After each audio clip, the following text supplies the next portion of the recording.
And to delve deeper into the second Pyeongyang-Washington summit and the implications of its outcome, we're joined in the studio by Professor Kim Hyun-wook of Korea National Diplomatic Academy.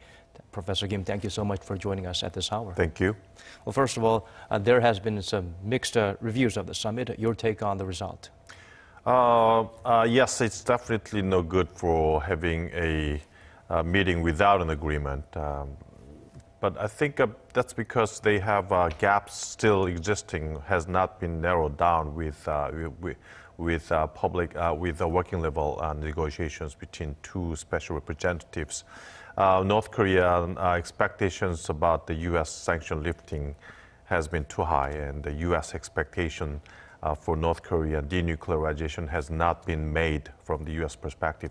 So maybe from the President Trump's perspective, maybe it was better to cancel off to make an agreement. Maybe the other factor that was important in this summit meeting was the domestic political issues, so which I think would have been some of the constraint for President Trump to be focusing on the meeting with Kim Jong-un.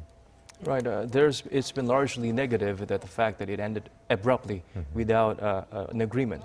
But there are some silver linings to this result, right?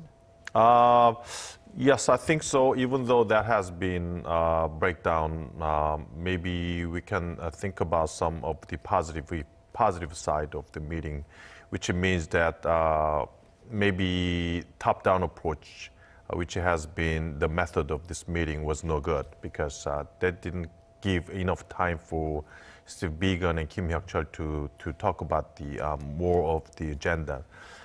They met only 2 times after they have decided on the date of the summit.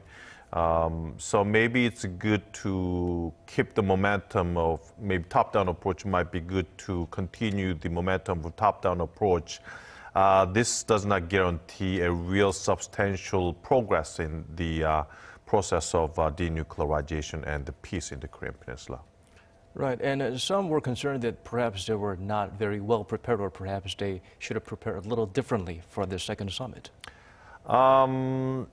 Yes, I think a first meeting was meaningful because it was a historical first-time meeting between 2 leaders of North Korea and the United States.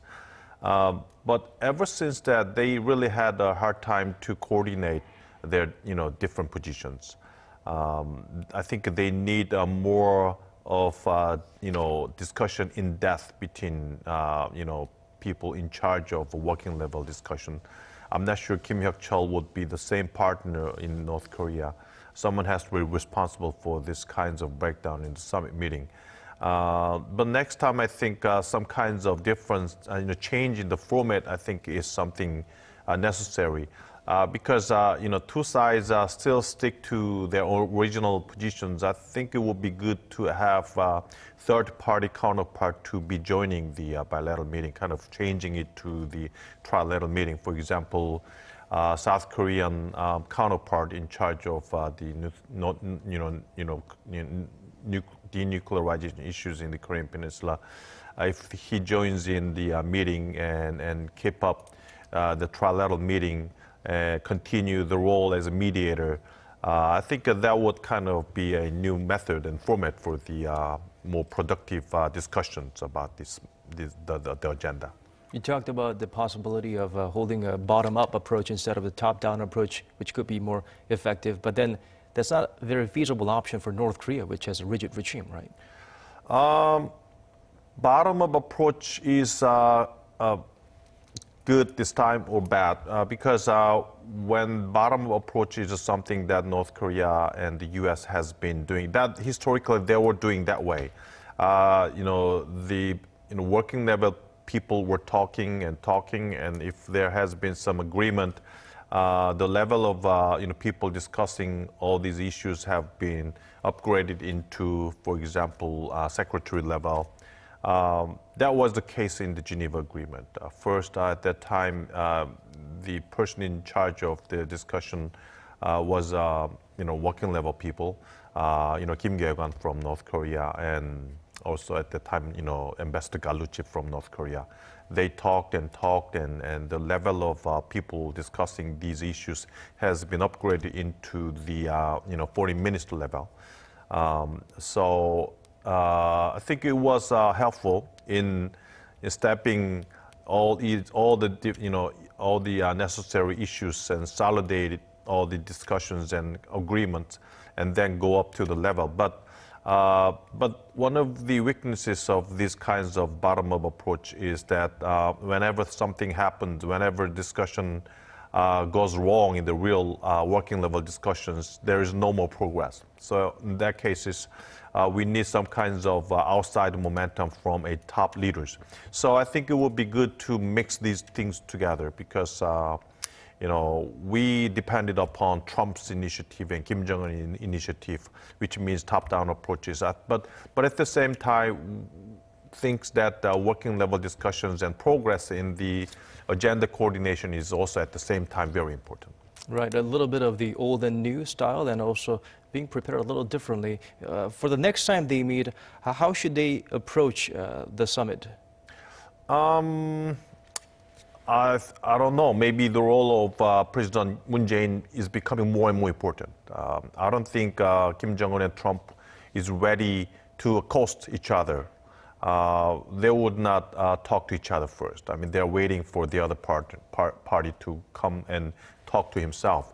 So maybe Trump is waiting for Kim Jong-un. Kim Jong-un might be waiting for Trump. So for now, there might be several months of stalemate, I think. And in order to expedite the dialogue and go back to the dialogue phase, I think the President Moon has to do something. And this time, he has to move himself. He has to meet Kim Jong-un. He has to meet President Trump, and to make this kind of stalemate into a dialogue phase. And afterwards, also important thing is that even though they come back to the dialogue phase, if they don't come up with any kinds of progress in the working level, there will be another stalemate. So I think we have to think about how we can substantially narrow the gaps of these two countries. I think that's something more important than going back to the dialogue phase now. Other than an internal reshuffle or bringing a third party, what about the involvement of people with greater expertise to join in the talks? From Korea? Or from the U.S. and North Korean side. Of course, the North Korean side, most of the officials are experts in nuclear capabilities, but on the U.S. side, maybe a little bit more. Maybe that would be good. You said that North Korea is keeping up all the issues, and even though Kim Hyok-chol might be a new person, he, I think, would be really much accustomed to what happened in the past. So, but Stephen Biegun, he's a very good negotiator, working for private sector and Ford company. But I think he was in the middle of getting familiar with North Korea issues, and even about the specific technological agenda of nuclear issues. I don't think he's very well accustomed and familiar with all the issues.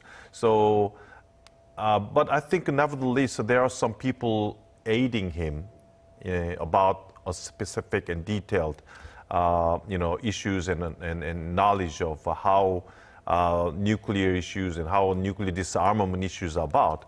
So maybe, so I think it's not more about the technological issues. It's not more about the knowledge issues, but how two leaders are approaching each other. It's more about how Kim Jong-un is thinking about, how Trump is thinking about.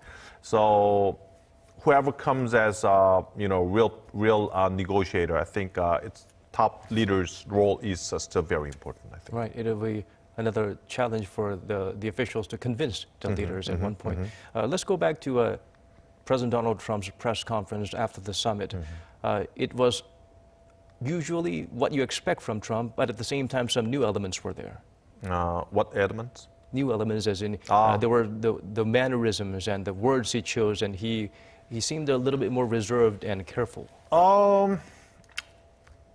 He spoke the same style. I mean, he exaggerated things too much.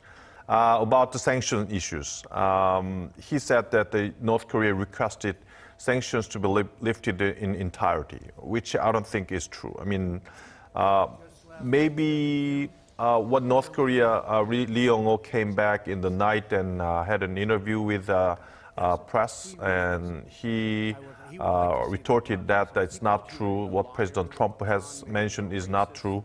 what North Korea requested only part of sanctions. But I think, after fourth, fifth, sixth nuclear tests, there have been 6 United Nations sanctions. Before that, also there were 5, but it was, until the year 2013, in which there was third nuclear test.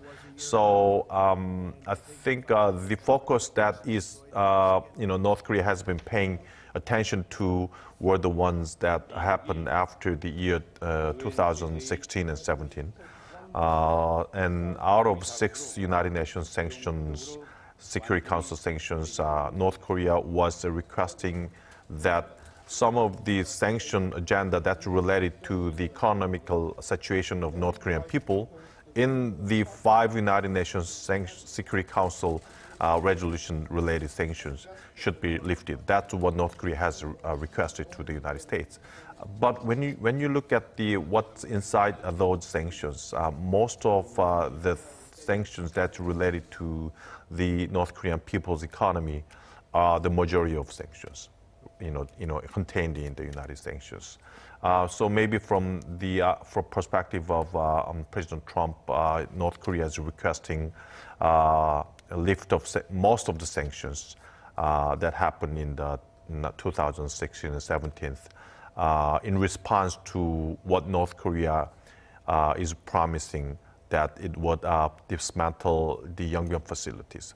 But as we see what the U.S. has been arguing so far, for example, Ambassador Began's Special Representative Began's speech at Stanford, U.S. has been arguing that there should be more than just a dismantling Yongbyon facilities. More means that there should be, inspection and verification, or there should be, roadmap agreement, or there should be comprehensive declaration, or there should be dismantlement of some other facilities in addition to Yongbyon facilities. So just dismantling Yongbyon facility would not make the U.S. to lift the sanctions for North Korea. So these kinds of differences in their positions made this kinds of breakdown this time. There are 2 things we notice in terms of something new from North Korea. North Korean leader Kim Jong-un addressed the press during the casual meet and greet. That was one thing. And North Korea held an impromptu surprise press conference this time after the summit. Mm-hmm. What do you make of those drastic changes? Well, about what happened about the Trump is that, first time 2 leaders came and meet, and I think what they were speaking was kind of implying that something was not going very well.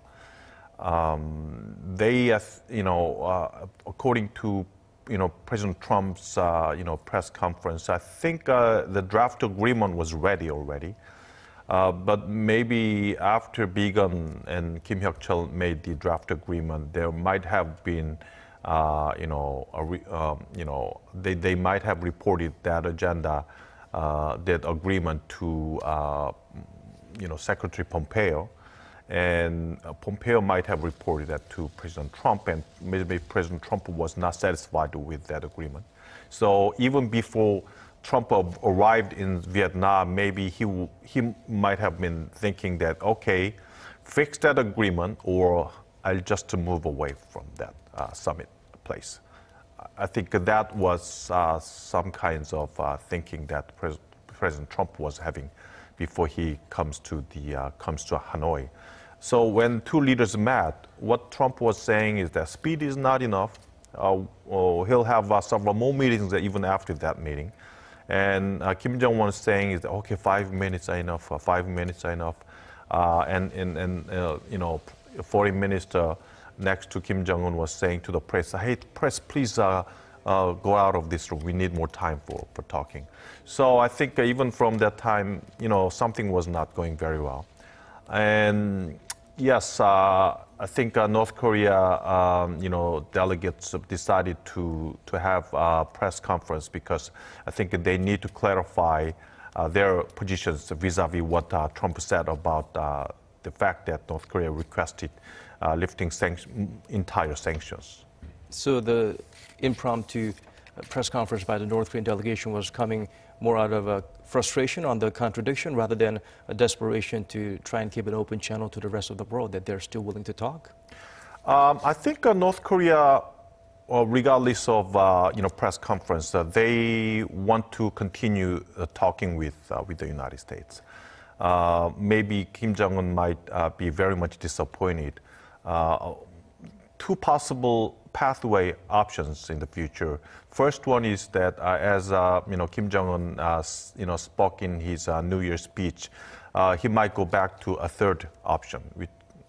We don't know what exactly the third option is, but maybe he will just quit talking with the United States, go back to developing the weapons, and go back to the economic issues.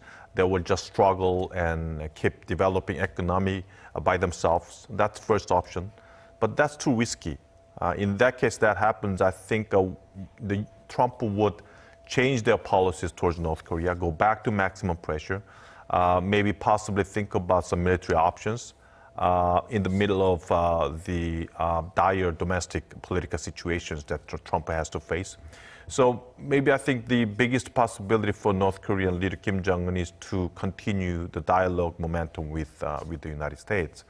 So I think the willingness for North Korea for a dialogue is very high for now.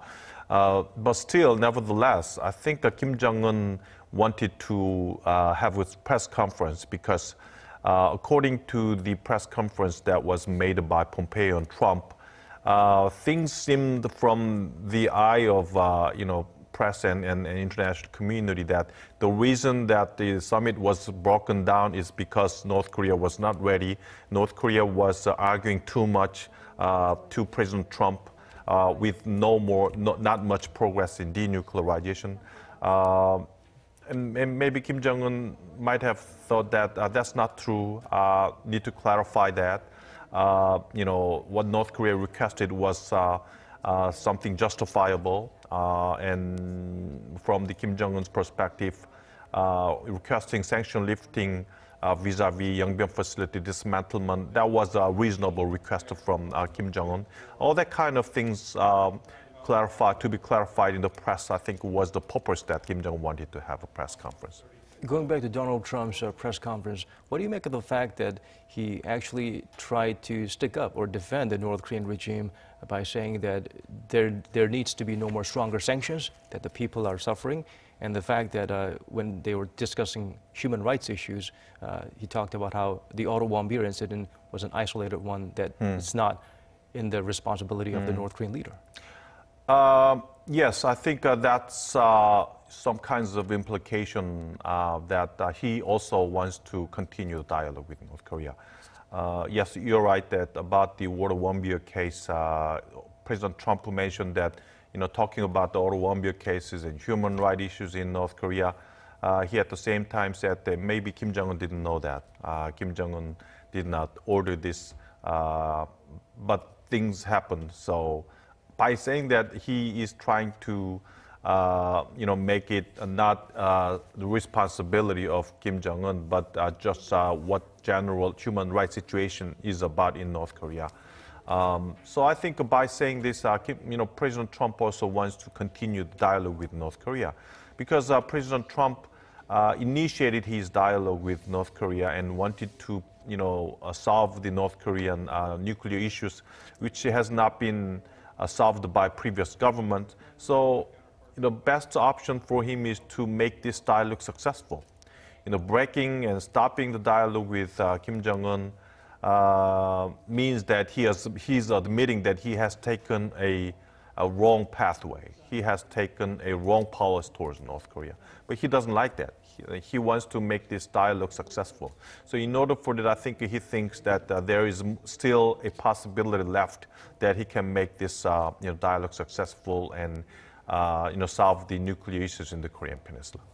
Diplomacy with North Korea has always grabbed international attention, with the press room erupting with exultations or joy and excitement when something happens. But it seems like this disappointment might affect that growing interest in the future. What kinds of interest? The international media and the world's interest in North Korea's diplomacy with the rest of the world. Well, diplomacy, I think, is still one of the options that the U.S. has on North Korea. And I think, President Trump mentioned that he has all options in the table to deal with North Korea. So I think he will try all the options. Maybe he can go back to sanctions. Maybe he can think about the military options.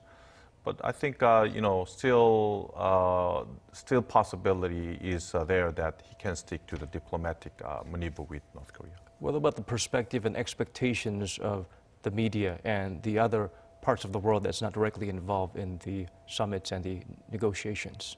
What party are you talking about? Outside of the U.S., North Korea, and South Korea. You mean other counterparts, other countries like other Japan countries, and not China? not even Japan, not even China. The whole outside watchers that are watching and anticipating some result coming out of this summit.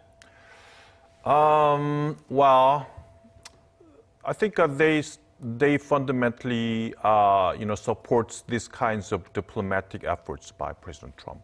For example, many countries in the United Nations, I still remember that when there was a speech by President Trump in the General Assembly in the United Nations, there was critique towards the other side between Kim Jong-un and President Trump. I think that kinds of relationship between two countries is symbolizing that another dispute in the world is happening. And the United Nations, which has been established for the aim of making peace in the world after the Second World War, definitely does not, coalesce with these kinds of dispute between President Trump and Kim Jong-un. So I think the United Nations Secretary General and all the members, I think, have been, supporting what President Trump has been doing. And I think, hope that these kinds of dialogue in North Korea would come up with success. President Trump also talked about possibility of being a Nobel laureate, saying that, Japanese Prime Minister Abe, recommended him for the Nobel Prize. And that kind of thing is, I think, even though some people might think that, President Trump might not be the right person for the Nobel Prize, but still people who likes, peace in the world and peace in the Korean Peninsula might have hope that this would be a reality. It would be good to have a success in denuclearization by diplomacy and have a peace in the Korean Peninsula, and President Trump to be awarded the Nobel Prize. I think that would be a good thing. But, this kinds of breakdown in the summit, I still hope that there might be continuation of dialogue in the future, but hope that this breakdown will be a positive incentive for a better agreement in the future, I think. Right. Hopefully this is a learning experience for both sides and the rest of the world, with our expectations brimming really high. Lastly, before we let you go, Professor, just could you share with us what could be the possible option moving forward for South Korean President Moon Jae-in in playing the role of mediator, smoothing things out for the future? I think he has to be more active and more concrete this time. As I have mentioned briefly, I think he has to meet with Kim Jong-un and meet with President Trump first. I think that's something that has to be done first to make this stalemate transformed into dialogue phase. Second thing is that I think the South Korean government has to have a very concrete agreement draft between North Korea and the United States. We have to have something to bring the U.S. and bring North Korea into each other and narrow down the gaps. If we don't have any kinds of draft and agenda setting and agreement, and I don't think it will be easy for us to bring them together and narrow the gaps. So first, I think we have to have some kinds of neutral draft agreement so that we can, bring these countries, two countries concede to each other more and narrow their gaps. And third one, I think, is that we have to change these kinds of bilateral negotiation frame into trilateral frame. I think we need to have a mediator to be sticking to these countries continuously, so that whenever they talk and does not come up with an agreed coordinations, the role of mediator will be there all the time. All right, we need to be mediator, not a fixer after things are broken. Thank you so much for your time, Professor Kim Hyun-wook. We appreciate your insights. Thank you very much.